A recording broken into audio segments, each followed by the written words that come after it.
इंदौर के खंडवा रोड स्थित देवी अहिल्या विश्वविद्यालय के लॉ विभाग के विद्यार्थियों ने 3 मार्च से विभाग की अध्यक्षा डॉक्टर अर्चना राका को पद से हटाने की मांग को लेकर मैदान पकड़ रखा है। कुलपति ने लॉ डिपार्टमेंट में हुए मामले में एक कमेटी का गठन किया। छात्रों की मांग है कि हर मामले में कमेटी बनाना जायज नहीं है और छात्रों ने इस बात का भी रोष है कि बनाई गई कमेटी हमारे हक में फैसला नहीं करेगी। इन्हीं बातों को लेकर विद्यालय कुलपति प्रोफेसर रेणु जैन को पद से हटाने की मांग अब विद्यार्थी करने लगे हैं। A+ ग्रेड प्राप्त मध्य प्रदेश की सबसे बेहतरीन यूनिवर्सिटी में गिने जाने वाली देवी अहिल्या विश्वविद्यालय में इन दिनों खंडवा रोड पर लॉ के विद्यार्थियों ने विभाग अध्यक्षा को हटाने की मांग को लेकर आंदोलन छेड़ रखा है। पिछले दिनों लॉ के विद्यार्थियों के द्वारा विभाग की अध्यक्षा डॉक्टर अर्चना राका को किसी आयोजन के संबंध में समय बढ़ाने की बात कही गई थी।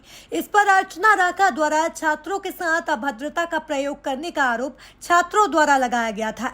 घटना के बाद से ही डॉक्टर राका को पद से हटाने की मांग लगातार की जा रही थी। अब एक सप्ताह से अधिक चलने वाले इस प्रदर्शन में जब कुलपति द्वारा एक कमेटी गठित की गई तो छात्रों को उस पर भी ऐतराज है और अब छात्र कुलपति को ही पद से हटाए जाने की मांग करते हुए आंदोलन की राह पर अड़े हुए हैं।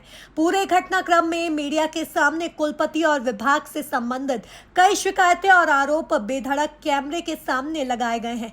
पिछले कई दिनों से चले आ रहे इस प्रदर्शन में आखिर क्या फैसला होगा और किसकी गलती है और कब तक यह प्रदर्शन समाप्त होगा, फिलहाल यह कहना मुश्किल है।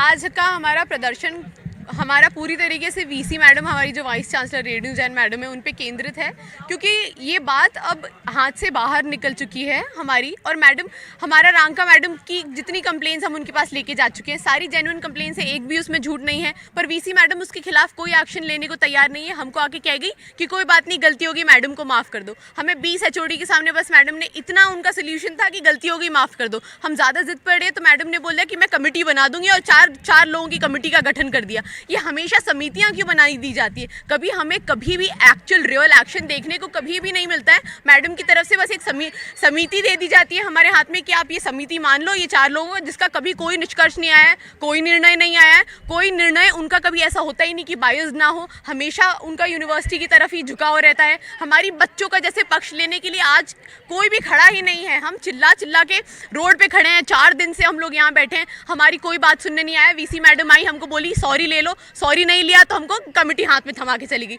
हम उस कमेटी का क्या करें जब हमको पता है कि वो कमेटी कभी भी हमारे साथ, हमारे पक्ष का देख के कोई भी निर्णय नहीं लेगी। मैडम ने बोला ये हमारे हाथ में नहीं है, इसलिए उन्होंने जान करके समिति का गठन किया है ताकि समिति उनके पक्ष में निर्णय ले, क्योंकि समिति तो मैडम के द्वारा ही गठित है। तो ऐसा कैसे हो सकता है कि बच्चों के पक्ष में वो ले लेगी? बच्चों के पक्ष में तो वैसे कोई भी नहीं खड़ा है। हम रांका मैडम के खिलाफ रेणु जैन मैडम के पास गए थे तो हमारी वाइस चांसलर ने भी हाथ खड़े कर लिया और वो हमारे साथ नहीं। यूनिवर्सिटी की ऐसी हालत हो गई, कोई नियुक्ति नहीं है, हमारे कॉलेज में एक परमानेंट फैकल्टी नहीं हो रही है। आज हमारी दिक्कत नहीं, हर डिपार्टमेंट की दिक्कत है कि कहीं पर भी परमानेंट फैकल्टी नहीं है। उनके पास ये बोलो कि मैडम हमारे पास परमानेंट फैकल्टी नहीं है, तो मैडम क्या कहती, ये तो यूनिवर्सिटी की ही दिक्कत है। तो ये यूनिवर्सिटी की दिक्कत है तो क्या मैम आप चाहते हैं कि हम लोग सड़क पे आए इन दिक्कतों को लेके? आप खुद क्यों नहीं इसको रिजॉल्व करती? हमारे बोलने का इंतजार क्यों करती हैं आप हमेशा? इसका तो जवाब कोई भी नहीं दे रहा है हमें। और बच्चों के बोलना पड़ रहा है कि एक फैकल्टी नहीं है हमारे पास, हमको पढ़ाने के लिए कोई नहीं, जबकि हमको ये बताने सब आते हैं कि आपको बहुत प्रिविलेज फील करना चाहिए कि आप स्कूल ऑफ लॉ के विद्यार्थी हैं। अच्छा, हम बहुत प्रिविलेज स्कूल ऑफ लॉ के विद्यार्थी हैं तो हमारे को पढ़ाने के लिए एक भी परमानेंट फैकल्टी नहीं है, एक भी कॉम्पिटेंट फैकल्टी नहीं है। इतना प्रिविलेज रहे हम लोग कि CUET देकर आज 80% से ज़्यादा नंबर लाकर CBSE में इतना आगे होकर भी, इतने मेधावी छात्र होकर भी हमको पढ़ाने के लिए एक टीचर नहीं है मौजूद है। और अगर हम उसकी बात लेकर हम किसी अथॉरिटी के पास जाते तो हमको किया जाता है यूनिवर्सिटी की दिक्कत है। ये कैसी दिक्कत है जो हमको आज, जिसकी वजह से हमारा पूरा फ्यूचर दांव पे लग गया है?